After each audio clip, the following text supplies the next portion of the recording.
Sebabnya akhirnya, sekarang ini keadaannya, tidak ada mana-mana satu parti pun yang boleh membentuk kerajaan sendiri dengan menang. Yang paling di depan sekarang, saya boleh sebut pada bacaan kita, ialah Pakatan Harapan. Itu pun, korang tepuk lah kan. Itu pun tak cukup untuk buat kerajaan sendiri. Kita ada 3 minggu lagi untuk kita pecut supaya kita tambah 10-15 kursi lagi, insya-Allah. Kalau ada swing pengundi, kita dapat 10-15 kursi, insya-Allah baru kita boleh bentuk kerajaan sendiri. Jadi kalau kita pun yang berada di depan sebagai satu blok, maksudnya satu-satunya blok yang boleh melepasi 80-90 kursi, itu pun kita tak cukup. UMNO terkedek-kedek ini akhirnya, kalau dia bentuk kerajaan, dia akan mengulangi balik tahun 2020, tahun 2021, tiap-tiap 1-2 tahun, tukar kerajaan. Tiap-tiap 1-2 tahun, tukar kerajaan. Baik, saya nak bagi satu gambaran. Katakanlah UMNO menang. Dapat 70 kursi. Campur PAS lebih kurang 15 kursi. Jadi 85. BN lah UMNO tadi tu. BN lah 70, 85. Campur lah GPS, Sabah semua tu dia cukup-cukup 120 kursi. Kalau yang Sabah tu pula ada pula parti-parti yang ahli parlimen dia seorang je. Jeffrey Kitingan. Tapi dia mesti jadi menteri. Kalau tidak dia tak sokong. Ahli parlimen dia seorang je, Anthony Kurup, tapi mesti jadi menteri. Kalau tidak, tak cukup angka, tak boleh bentuk kerajaan. Kalau dia ada macam-macam ini yang dia bentuk kerajaan, yang macam ada sekarang ni dah. Kalau tak boleh bagi orang ni dia nak tu, tak boleh bagi orang ni dia nak tu. Tiap-tiap 7-8 bulan, kita bertukar kerajaan lagi. Itu tak campur lagi yang dalam UMNO antara Ismail Sabri dengan Zahid. Siapa kata kalau UMNO menang, confirm Ismail Sabri akan jadi Perdana Menteri? Kotlah orang Pahang kata kami nak orang Pahang jadi Perdana Menteri. Manalah tahu. Siapa kata kalau masa Ismail Sabri jadi Perdana Menteri, kuasa dia ada segala-galanya dengan dia, dia boleh kawal, dia boleh bubar ikut suka dia. Dia blur, dia pergi bubar juga ikut Kak Zahid. Bila dah dia tak jadi Perdana Menteri, saudara-saudara ingat, Zahid cantik je Ismail Sabri ni. Silap-silap hari satu Malaysia kena scam. Ingat Ismail Sabri jadi Perdana Menteri, dapat anak Zahid Hamidi. Mampus korang. Sekarang korang gelak. Siapa pernah terfikir sebelum ini Ismail Sabri jadi Perdana Menteri? Tak pernah terfikir. Saya kat parlimen dulu tengok dia. Saya nak garang dengan dia pun tak sampai hati. Dia ni macam lemah je sepanjang masa. Jadi kalau dia berucap tu, biarlah dia berucap. Siapa sangka Ismail Sabri akan jadi Perdana Menteri? Jadi. Jadi kalau saya kata sekarang, kot-kot lah anak Zahid Hamidi jadi Perdana Menteri. Korang gelak sekarang kalau jadi padan muka. Sebab itu saya kata, kalau UMNO Barisan Nasional nak jual kepada rakyat, kononnya, kalau dia menang kali ini, dia akan bawa kestabilan kepada negara. Kita dah kena 30 bulan, saudara-saudara. UMNO duk kata, PH 22 bulan, kena tipu. Tak buat manifesto, tak buat janji. Dia lupa. Kita memang 22 bulan je lepas kena aniaya dengan geng-geng macam Saifuddin Dollah ni. Dia tak sebut yang 60 tahun sebenarnya dia longgokkan masalah kepada kita untuk diselesaikan dalam 22 bulan. Tambah pula dalam 22 bulan itu bukan PH yang sebenar. Ada juga geng-geng macam Saifuddin Dollah. Tu macam menteri yang daripada Melaka kereta terbang dulu. Dia nak buat kereta terbang, bersatu yang nak buat kereta terbang, pakatan yang kena maki. Perdana Menteri daripada bersatu. Orang duk sibuk pasal manifesto untuk kita bantu rakyat. Dia duk sibuk macam mana aku nak mampuskan UMNO ni supaya bersatu, ganti UMNO. Nama dia Rizwan lah. Padan muka, tak jadi menteri sekarang. Jadi sebab itu saya kata, Kalau UMNO kata, oh dah serik dah 22 bulan Pakatan Harapan. Dia tak sedar. Dia dah jadi kerajaan, mula dengan PN, kemudian kerajaan keluarga. Anak beranak kerajaan. Ada ke letak nama kerajaan? Kerajaan anak beranak. Dah lah orang tahu UMNO ni dia ambil duit anak beranak semua. Ikut suka dia pergi letak banyak-banyak nama dia boleh pilih. Dia pilih nama kerajaan keluarga. Maksudnya kerajaan anak beranak dia. 30 bulan. Apa yang kita dapat? Harga telur pun tak boleh kawal. Ayam pun tak ke mana. 2 kali kita kena kurung. 1 kali kena kurung 6-7 bulan. Berapa ramai peniaga-peniaga kecil yang terpaksa tutup kedai. Bila dia tutup kita 2 kali, saudara-saudara. Sebab itu saya nak sebut begini. Saya setuju untuk kita laksanakan perubahan dan bantu negara dan selesaikan masalah-masalah. Memang betul kita perlukan kestabilan. Tak ada orang yang tak setuju. Kalau tidak ada kerajaan yang stabil, memang susah kita nak selesaikan masalah. Baru nak buat satu dasar, kena ubah. Baru nak buat satu dasar, kena batal. Kita tak boleh fikir apa yang kita boleh buat untuk 5-10 tahun akan datang, kerana kita tak tahu kita akan kekal ke tidak 1-2 tahun. Jadi tak ada masalah.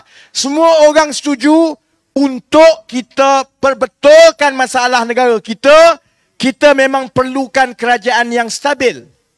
Masalah dia, kita juga tahu kalau tengok rekod UMNO Barisan Nasional, tengok rekod PAS dan juga tengok rekod Bersatu, kita tahu kerajaan ini, parti-parti ini tidak akan berjaya bagi gabungan yang stabil kepada kita. Oh, hujan betul lah. Siapa yang sebut nama Pak Wan tadi? Lain kali jangan sebut nama Pak Wan kereta terbang. Hujan datang daripada langit. Baik Kita pun nak kena habiskan sebab memang dah start mula hujan. Baik Sebab itu, kalau saudara-saudari pakcik-makcik nak pilih kerajaan yang stabil, apa ciri-ciri kerajaan yang kita rasa kukuh selepas kita telah melalui beberapa siri pengkhianatan yang berlaku dalam 2-3 tahun kebelakang ini? 1, gabungan itu mestilah gabungan yang dilandaskan kepada kebajikan rakyat, bukan kepada kepentingan siapa jadi menteri. Kalau ada gabungan yang nanti bila dia menang dan bergabung, dia sibuk duk agih 5 menteri kat engkau, 3 menteri kat aku, bergaduh untuk siapa jadi Perdana Menteri. Saudara-saudari, kita dah melaluinya dah pun. Kerajaan macam itu tidak akan stabil. Pakatan Harapan mungkin ada kekurangan. Ada benda yang kita tak setuju. Saya pun banyak tak setuju. Saya daripada dulu, apa yang saya rasa tak betul, saya sebut. Tapi paling kurang, saudara-saudari, paling kurang, Pakatan Harapan diikat oleh kemahuan kita bersama untuk kita mendepankan rakyat supaya kita selesaikan masalah-masalah rakyat.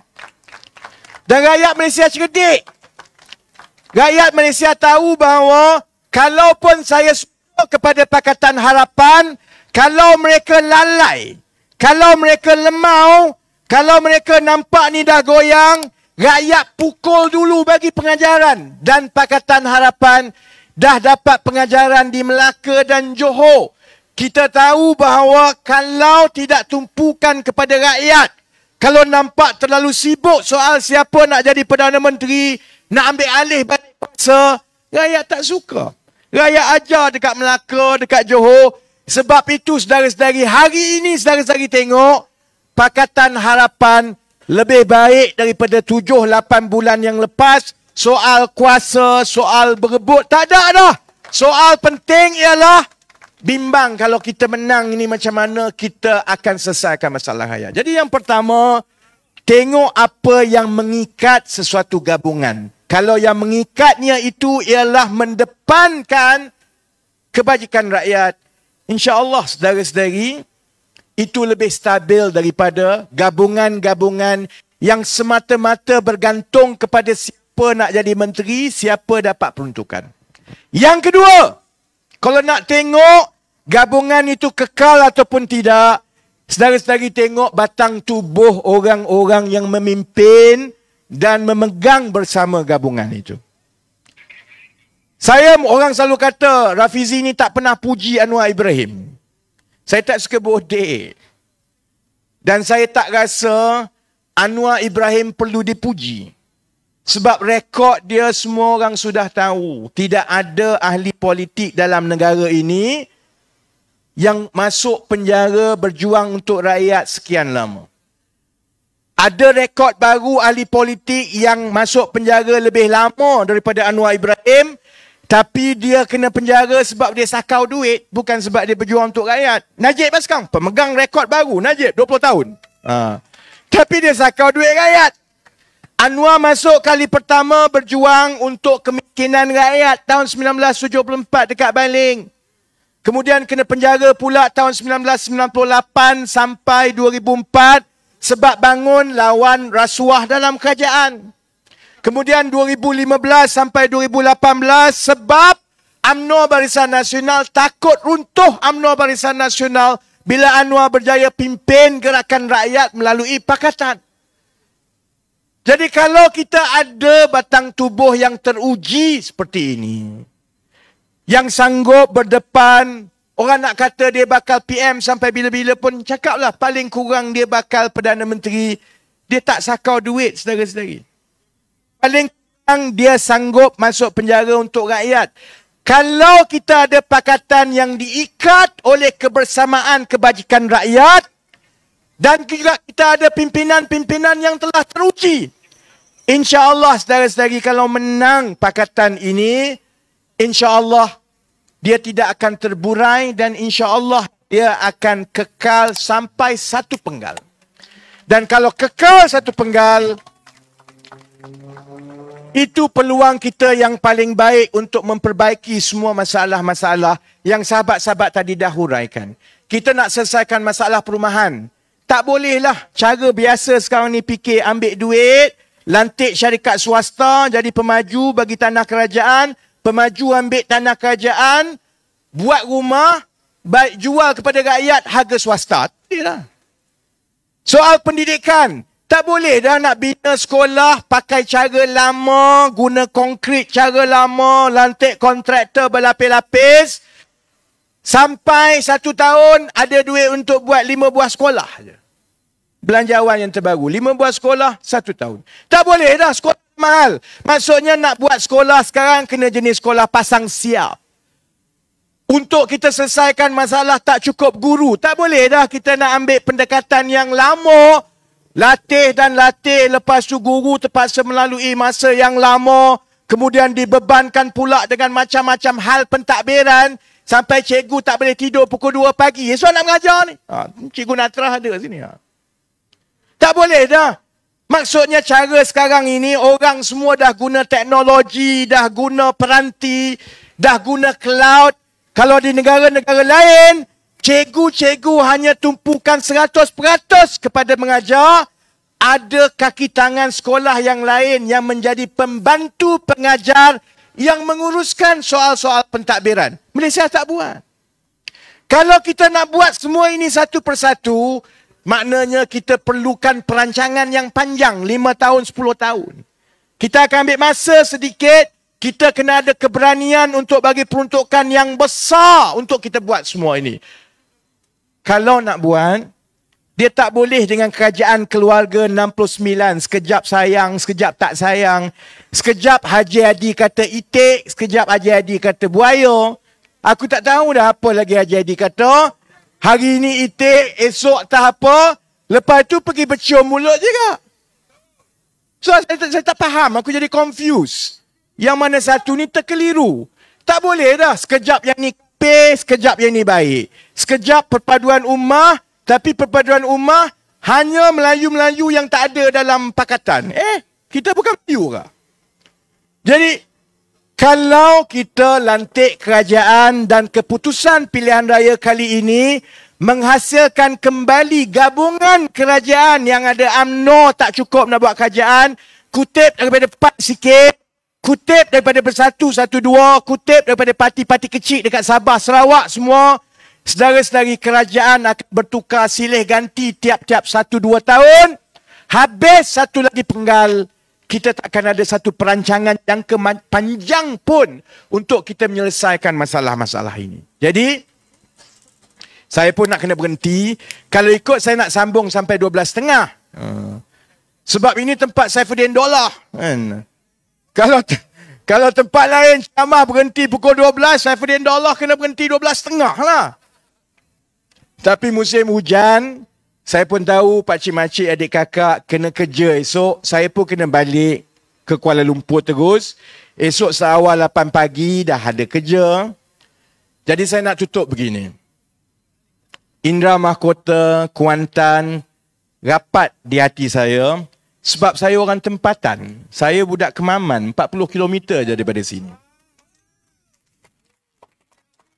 Lepas saya duduk 10 tahun di UK, kerja semua, bila saya balik daripada London, masa itu chartered accountant lain semua nak kerja dekat Kuala Lumpur, bangunan tinggi-tinggi, Twin Tower dengan suit semua. Saya seorang je kata, saya nak balik kampung. Saya nak balik duduk dengan mak ayah saya, sebab saya dah lebih kurang 17 tahun berpisah daripada keluarga, daripada umur 13 tahun. Duduk di luar. Sebab itu saya, Petronas hantar bekerja. Itu saya akhiri ada lagi tu. Kawan saya masa mula-mula kerja kat Gebeng. Saya dulu kerja kat MTBE. Awal-awal kali balik UK, saya kerja di MTBE, masa MTBE tak kaya sampai jadi kaya-kaya. Kuantan, Indra Mahkota ni macam kampung. Tempat saya sama macam Kemaman. Dan yang saya paling bangga sekali ialah Kuantan dan Indra Mahkota kekal sebagai dua kerusi yang terus bagi pencerahan kepada orang-orang Pantai Timur. Saudara-saudara. Marilah PAS kuat macam mana pun, marilah Najib dulu Perdana Menteri dekat Pekan, 3 pilihan raya umum berturut-turut, kita pertahan dan kekal Indra Mahkota dan Kuantan, kerusi PKR, kerana ini tanda pencerahan rakyat dekat sini. Jadi saya minta betul-betul, saya tak kata mudah untuk menang. Kita berdepan dengan UMNO, berdepan dengan PAS, berdepan dengan Saifuddin Dollah. Tak takut sangatlah. Maksudnya kita ada macam-macam parti lagi ni. Pilihan raya kali ini lebih mencabar daripada yang lepas-lepas. Sebab itu saya minta yang petugas, yang pekerja parti, yang penyokong dan yang rakyat biasa, kita pertahankan rekod Indra Mahkota dan Kuantan sebagai sumber kita untuk bagi pencerahan di sebelah pantai. Boleh ke tidak? InsyaAllah, saya akan datang sekali lagi. Masa kempen, saya akan datang sekali lagi. Kita pastikan, macam juga pilihan raya umum yang lepas. Saya ingat, masa itu semua orang tak yakin Pakatan Harapan boleh menang. Sebab PAS kata dia cukup kuat di Pantai Timur. Pahang dia kuat, Terengganu dia kuat. Kalau 3 penjuru PAS kata mampus PKR dekat Indra Mahkota dan juga dekat Kuantan. Awal-awal saya datang sebelum mula berkempen, lebih kurang macam inilah. 2 minggu selepas berkempen dan beberapa hari sebelum pilihan raya, saya datang dekat Padang Perbandaran. Ingat tak? Kita ada lebih kurang 10,000 orang Kuantan dan Indra Mahkota yang datang. Malam itu kita tahu, insya-Allah kita menang balik Kuantan dan Indra Mahkota. Jadi saya nak minta, kalau saya datang dalam 1 minggu setengah, 2 minggu lagi, kita bawa sampai kita cecah 5,000, 10,000 orang. Boleh ke tidak saya? 2 minggu. 2 minggu kita gerakkan orang Indra Mahkota, orang Kuantan, yang dekat luar Kuantan, yang dekat Kemaman. Kita penuhkan Indra Mahkota dan Kuantan 2 minggu daripada sekarang dengan ribuan rakyat supaya kita boleh tunjukkan orang Indra Mahkota dan Kuantan semua orang cerdik-cerdik. Bukan macam tempat lain. Boleh? Jadi terima kasih banyak-banyak.